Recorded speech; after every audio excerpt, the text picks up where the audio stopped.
नमस्कार बच्चों, आज हम देखेंगे त्रिभुज। त्रिभुज में क्या होता है?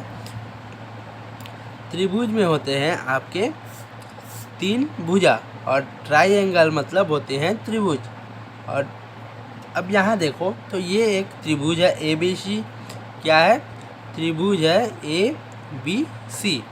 ठीक है, तो त्रिभुज में आप देख पा रहे होंगे तो एक भुजा, दो भुजा और तीन भुजा, AB, BC और CA, तीन भुजा दिख रही हैं। ठीक है, तो भुजा कौन सी हो गई? पहली भुजा है AB, सेकंड भुजा है आपकी BC और थर्ड भुजा है आपकी CA। ठीक है, इसी प्रकार अब आप ट्राइंगल में देखेंगे, मतलब इंग्लिश के लैंग्वेज में देखेंगे तो आपको मिलेगा तीन एंगल, मतलब ट्राई मतलब तीन, एंगल मतलब कोण। तो इसमें भी तीन कोण हैं। ABC में देखोगे तो कोण A है, कोण B है, और कोण A है, कोण B है और कोण C है। ठीक है, तो यहाँ कोण कौन से हो जाएंगे? कोण A, कोण B एंड कोण C। ठीक है जी। इसी प्रकार अगर हम देखें तो इस त्रिभुज का ऊंचाई देखें तो ऊंचाई होगा आपका H, और इसका जो बेस है मतलब इसका आधार वो होगा A। ठीक है, तो इस त्रिभुज का क्षेत्रफल क्या हो जाएगा? अब देखो, इतने पूरे का अंदर का क्षेत्रफल निकालेंगे तो त्रिभुज AB और C का क्या देखना है हमको? क्षेत्रफल। अब क्षेत्रफल देखोगे तो आपको क्या मिलेगा? अब क्षेत्रफल की सूत्र में क्या होती है? अब ये त्रिभुज है, इनकी क्षेत्रफल निकालनी है तो पहले इसको आधा करना पड़ेगा। ठीक है, आधा कर लिए और इसकी ऊंचाई और इसके आधार को इससे गुणा कर दीजिए। ठीक है, तो इसको पहले आधा कीजिए। इसके क्षेत्रफल के लिए मतलब एरिया निकालने के लिए आपको क्या करना पड़ेगा? पहले इसको आधा कीजिए, फिर ऊंचाई लीजिए और इसका आधार लीजिए, बेस लीजिए और हाइट लीजिए, तो ये आपका निकल जाएगा। ये होगा आपका इसका एरिया। ठीक है जी। इसी प्रकार अगर आप किसी त्रिभुज की भुजा का परिमाप देखोगे तो अब इन तीनों भुजाओं को देखो तो इनका हमको परिमाप निकालना है, तो तीनों को जोड़ दीजिए। तो परिमाप निकालने के लिए क्या होता है? अब यहाँ देखो, त्रिभुज ABC का परिमाप। ठीक है जी। अब परिमाप निकालोगे तो परिमाप के लिए S का यूज करते हैं, और यहाँ पर हमको परिमाप निकालना है तो यहाँ पर 2S लेंगे। ठीक है, और तीनों भुजों को जोड़ देंगे। तो भुजा B है, भुजा C है और भुजा A है। तो A को पहले लिखते हैं, फिर B को लिखते हैं, फिर C को लिखते हैं। ठीक है, अब हमको S निकालना है। S जो है परिमाप है। ठीक है जी। तो S बराबर क्या हो जाएगा हमारे पास? A होगा प्लस B होगा प्लस होगा C और अपॉन में आ जाएगा 2, क्योंकि ये इधर गुणा है तो इधर भाग में चले जाएगा। इस प्रकार से आपको क्या मिलेगा? त्रिभुज का परिमाप और त्रिभुज का क्षेत्रफल। ठीक है जी। और यदि आपको क्या पता, आपको परिमाप किसी क्वेश्चन में दे दिया हो, अब आपको उसका क्षेत्रफल निकालना है, तो त्रिभुज का ABC का क्षेत्रफल क्या होगा? ये वाला सूत्र तो है ही। अगर आपको ऊंचाई और भुजा दी हुई है तब की बात है। अगर आपको सिर्फ परिमाप दी हुई है तो आप इसके लिए कौन सा सूत्र यूज करेंगे?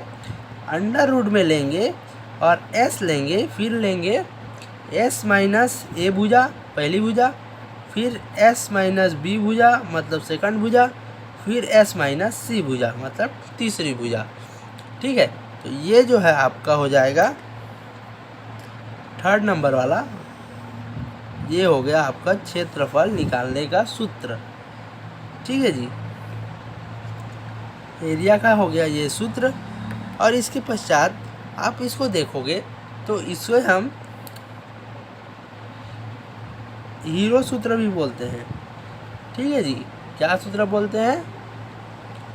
Hero formula. ठीक है जी, क्या बोलते हैं, हीरो फॉर्मूला। अब हम इस से पेज में देखें तो पहला देखे हो आप त्रिभुज, अब देखेंगे हम समकोण त्रिभुज, जिसमें एक समकोण होगा और वो त्रिभुज के रूप में होगा। तो मैं बढ़ता हूँ समकोण की तरफ। अब बढ़ते हैं हम लोग राइट एंगल ट्राइंगल की तरफ। तो यहाँ देखो राइट एंगल ट्राइंगल में क्या दिया है, समकोण त्रिभुज। तो ए बी और सी तीन कोणे हैं, लेकिन इसमें एक कोण जो है वो 90 अंश का होगा, 90 डिग्री का होगा। ठीक है, तो इसमें क्या करना पड़ेगा आपको, इसका जो है बेस तो ए दिया है, हाइट तो यहाँ पर एच ही है, और इसकी हाइट इससे ज़्यादा नहीं हो सकती, इधर आएंगे तो और छोटी होती जाएगी।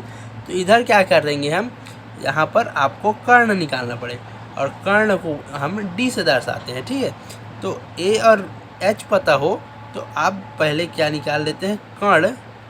अब कर्ण निकालेंगे तो आपको क्या पढ़ना पड़ेगा, ए और बी की दूरी निकालनी होगी। तो ए बी, इसे डी भी लिख सकते हो। ठीक है, तो इसका जो सूत्र होगा अंडर रूट में होगा ए स्क्वायर प्लस एच स्क्वायर। ये किस सूत्र से आया, तो ये पाइथागोरस प्रमेय से आया है। ठीक है जी, इसी प्रकार इस त्रिभुज का परिमाप निकालना है आपको। ठीक है जी, अगर पूरा आपको परिमाप निकालना है तो आप क्या लिख सकते हो, परिमाप के लिए आप लिखोगे ए जो है ए लिखिएगा और एच लिखाएगा, ये एच है, और साथ में ये वाला जो कर्ण है उसको लिख देंगे हम ए स्क्वायर प्लस एच स्क्वायर। ठीक है जी, अब इन दोनों को, तो यहाँ पर जो ये डी है ना, ये डी बराबर आपको मिल जाएगा अंडर रूट ए स्क्वायर प्लस एच स्क्वायर। ठीक है जी, तो ये इसको जोड़ेंगे, इसको जोड़ेंगे और इसको जोड़ेंगे तो आपको परिमाप मिलेगा। इसी प्रकार आप इसका आप क्षेत्रफल निकालते हैं हम, क्षेत्रफल बोले तो एरिया। ठीक है जी, अब एरिया देखोगे तो एरिया तो सबसे अलग हो जाता है। तो एरिया में मैं पिछले में बताया था, पहले इसका आधा करने का, आधा लेने का, फिर ऊंचाई लेने का है और आधार लेने का है। तो ऊंचाई h है और आधार a है, तो ये है आपका इसका सूत्र हो जाएगा ये क्षेत्रफल का। ठीक है,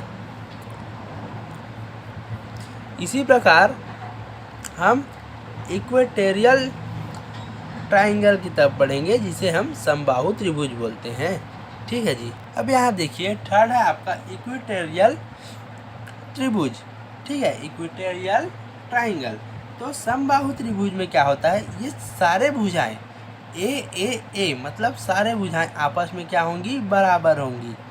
ठीक है जी, अब देखो इन यहाँ से एक इसमें लंब खींचेंगे, ये जो होगा इसका ऊंचाई होगा, और जब लंब खींचेंगे तो ये दोनों आपस में क्या होंगे, बराबर होंगे। तो ये a/2 लिख सकते हो इसे। ठीक है जी, अब इसका सूत्र में आते हैं हम। ठीक है, तो वह त्रिभुज जिसमें तीनों भुजाएं समान होती हैं, और माना त्रिभुज ए और बी और सी जो है आपका समबाहु त्रिभुज है, और प्रत्येक का भुजा क्या है, तो ए है। तो परिमाप क्या होगा आपका, परिमाप में हम तीनों भुजाओं को जोड़ देते हैं, तो a प्लस ए होगा, तो इसको 3a लिख सकते हैं आप। तो ये हो गया आपका पहला परिमाप निकल गया। अब सेकंड में आप देखोगे तो सेकंड में आपको चाहिए इसकी शीर्ष मतलब लंबाई, जिसे हम ऊंचाई भी बोल सकते हो। ठीक है जी, अब ऊंचाई देखोगे तो ऊंचाई के लिए आपको क्या करना पड़ेगा, अब ऊंचाई को हम s से डिनोट करते हैं। तो यहाँ पर आपको इसका सूत्र है अंडर रूट 3/2, और इसका गुणा हो जाता है एक भुजा से। ठीक है, क्योंकि यहाँ पर तीन भुजाएं हैं। ठीक है जी, तीन भुजाओं का, अब सभी भुजाओं में यहाँ कोण जो बनता है वो बनता है आपका 60 डिग्री का। ठीक है जी, और 60 डिग्री साइन में जो है आपका जो मान होता है वो होता है अंडर रूट 3/2।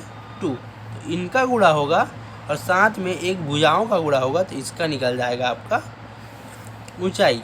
ठीक है जी, इसी प्रकार आप देखो तो आपको अब मिलना चाहिए क्या, क्षेत्रफल। तो एरिया निकालेंगे तो क्षेत्रफल, अब समबाहु त्रिभुज का क्षेत्रफल क्या लिख सकते हो, इसका करो, यहाँ पर नीचे में स्क्वायर करना है, इसका स्क्वायर करना है, तो यहाँ पर हो जाएगा √3 और 2 का स्क्वायर क्या होगा 4 इंटू में a का स्क्वायर, तो ये जो है आपको मिलेगा वो होगा इसका क्षेत्रफल। इस प्रकार से यहाँ पर देखो तो सभी भुजाएं भी बराबर होंगी इसकी और सभी कोणें भी बराबर होगी, और इसमें लंब खींचेंगे तो यहाँ पर आपका 90 डिग्री दोनों पक्षों में आपका कोण बनेगा। ठीक है जी। इसी प्रकार हम समद्विबाहु त्रिभुज, जिसमें समकोण भी त्रिभुज होगा, उसको देखते हैं। यहाँ चौथे में देखिए तो आपको समद्विबाहु समकोण त्रिभुज देखना है, मतलब इसमें दो ठो भुजाएं बराबर होंगी और एक समकोण भी होगा।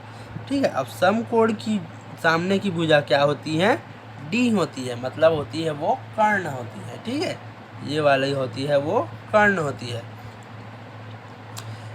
और ये वाली जो होती है ये होती है आधार, और ये वाला जो होता है वो होता है आपका लंब। ठीक है जी।